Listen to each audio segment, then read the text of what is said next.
Anganwadi sisters అందరికీ నమస్కారం. ఈరోజు అంగన్వాడీ వార్తలకి స్వాగతం.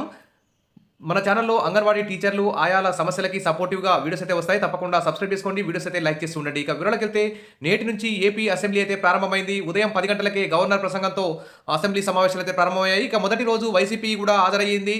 వైసీపీ నాయకులు కూడా ఎమ్మెల్యేలు కూడా హాజరవుతున్నారు. ఇక శాసనసభ బడ్జెట్ సమావేశాలు సోమవారం అయితే ప్రారంభమయ్యాయి. తొలి రోజు ఉదయం 10 గంటలకే ఉభయ సభలను ఉద్దేశించి గవర్నర్ ఎస్ అబ్దుల్ నజీర్ అయితే ప్రసంగించారు. ఈసారి సమావేశాలకు భారీ భద్రతను ఏర్పాటు చేశారు. గవర్నర్ ప్రసంగం నేపథ్యంలో మాజీ ముఖ్యమంత్రి వైఎస్ జగన్మోహన్ రెడ్డితో కలుపుకొని 11 మంది సభ్యులు శాసనసభ సమావేశానికి హాజరు కానున్నట్లు సమాచారం.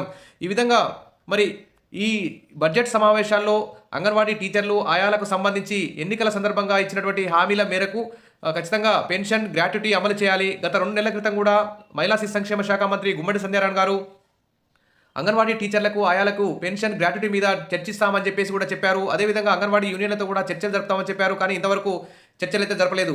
కానీ ఇటీవల బడ్జెట్ సన్నాహక సమావేశాల సందర్భంగా మళ్ళీ అంగన్వాడీ టీచర్లకి ఆయాలకి గ్రాట్యుటీ చెల్లిస్తాం, ఎమ్మెల్సీ ఎన్నికల కోడ్ అయిపోగానే జీవో కూడా తీస్తామని చెప్పేసి ఒక ప్రకటన కూడా మనం ఈనాడు పేపర్లో చూసాం. మరి దానికి సంబంధించి కూడా మరి ఎన్నికల హామీలో ఎలాగో పెన్షన్ గ్రాట్యుటీ ఇస్తామని చెప్పారు. ఖచ్చితంగా మరి గ్రాట్యుటీ వచ్చే విధంగా ఈ అసెంబ్లీ సమావేశాల్లో ఈ బడ్జెట్ సమావేశాల్లో ఖచ్చితంగా నిర్ణయం తీసుకోవాలి. అదేవిధంగా ప్రతిపక్ష పార్టీకి చెందినటువంటి జగన్ గారు కూడా సరే ఆ జగన్ హయాంలో ఎలాగో అంగన్వాడీ టీచర్ల ఆయాలకు జీతాలు పెంచలేదు, కానీ కనీసం ఇప్పుడు ప్రతిపక్షంగానైనా మరి అసెంబ్లీలో అంగన్వాడీ టీచర్ల ఆయాలకు పెన్షన్ గ్రాట్యుటీ జీతాల పెంపుకు సంబంధించి కూడా మరి ప్రశ్నలు లేవనెత్తాలి, చర్చలకి డిమాండ్ అయితే చేయాల్సినటువంటి అవసరం జగన్మోహన్ రెడ్డి మీద కూడా ఉంది. ఎందుకంటే ఎన్నోసార్లు మన పీడీఎఫ్ ఎమ్మెల్సీలు కూడా మండలిలో అసెంబ్లీలో అంగన్వాడీ టీచర్లకి ఆయాలకి సపోర్టివ్గా మాట్లాడుతున్నారు. కానీ వారు మాట్లాడితే ఎవరు కూడా లెక్క చేయడం లేదు. ప్రభుత్వం అయితే అంగన్వాడీ టీచర్ల ఆయాల సమస్యలు ఎన్నిసార్లు ధర్నాలు చేసినా సమ్మెలు చేసినా కానీ అసలు పట్టించుకోవడం లేదు. మరి కనీసం తెలంగాణ కంటే జీతం ఎక్కువ ఇస్తామని చెప్పారు, కానీ ఇంతవరకు ఇవ్వలేదు. కానీ ప్రస్తుతం అయితే ఈ బడ్జెట్ సమావేశాల్లో అంగన్వాడీ టీచర్ల ఆయాలకు సంబంధించి కనీస వేతనం 26,000 అమలు చేయాలి. అదేవిధంగా మినీ అంగన్వాడీలు మెయిన్గా చేయాలి. ఖాళీ అంగన్వాడీ టీచర్ ఆయా పోస్టులు భర్తీ చేయాలి. ఆయాలకు టీచర్లకి సూపర్వైజర్గా ప్రమోషన్ ఇవ్వాలి. 164 సూపర్వైజర్ పోస్టులు కూడా భర్తీ చేయాల్సిన అవసరం. ఇవన్నీ కూడా ప్రస్తుతం జరగబోయే అసెంబ్లీ సమావేశాల్లో చర్చించాలి. ఈ విధంగా మరి అంగన్వాడీ టీచర్లు పలుసార్లు ధర్నాలకు దిగాల్సినటువంటి పరిస్థితి తీసుకురాకుండా ప్రభుత్వాలు ఈ అంగన్వాడీ టీచర్ల ఆయాల సమస్యలకైతే చెక్ పెట్టాలి. వెంటనే వారి సమస్యలు పరిష్కరిస్తే ఈ ధర్నాలు ఇవన్నీ ఉండవు. కాబట్టి ఇక్కడ చూస్తే మళ్ళీ బడ్జెట్ సమావేశాల సందర్భంగా అంగన్వాడీ టీచర్లు అయితే ఒక మంచి నిర్ణయం తీసుకున్నారు.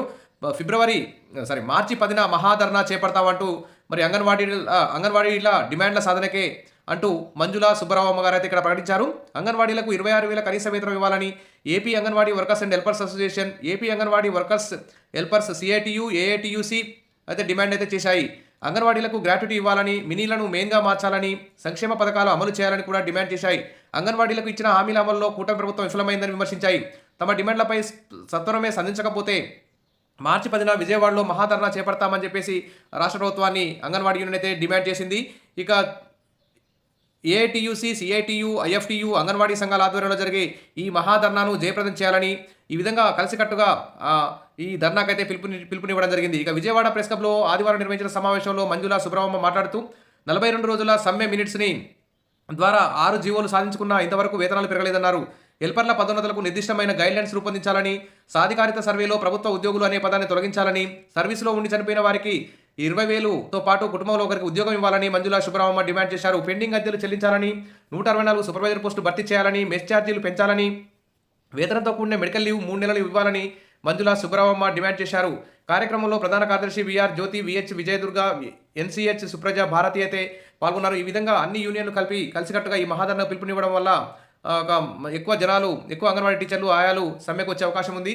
మరి ఖచ్చితంగా ఈ బడ్జెట్ సమావేశాల సందర్భంగా ఇలా ధర్నా చేయడం వల్ల ప్రభుత్వం అంగన్వాడీ టీచర్ల ఆయాల సమస్యలు ఖచ్చితంగా పరిష్కరించే అవకాశం ఉంది. మరి మార్చి 8న మహిళా దినోత్సవం కూడా ఉంది.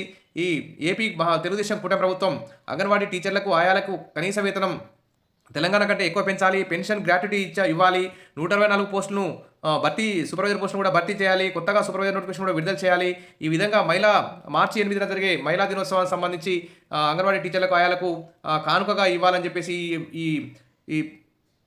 ఈ జీతాల పెంపు అనేది మహిళా దినోత్సవ కానుకగా మరి తెలుగుదేశం కూటమి ప్రభుత్వం ప్రకటించాలని చెప్పి కూడా అందరూ కూడా ఆశిస్తున్నారు. ప్రభుత్వం ఆ దిశగా చర్యలు తీసుకుంటుందని చెప్పి కోరుకుందాం. Wish all the best. మరిన్ని అప్డేట్స్ కోసం మన ఛానల్ని ఫాలో అవుతుండండి. వీడియోస్ అయితే లైక్ చేసి ఉండండి. Thank you.